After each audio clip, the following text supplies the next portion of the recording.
the rest of it. So this is a great bike to try on, and then you can take this technique and try it on your 700.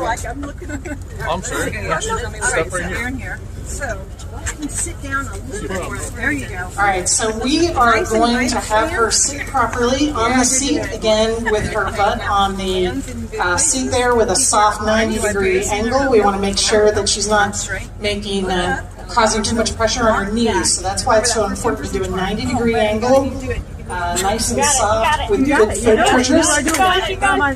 First 10% is the hardest. You got it. You got it. You got it. You got it. Go, go, go, go, go. That's it. Push back. Push back.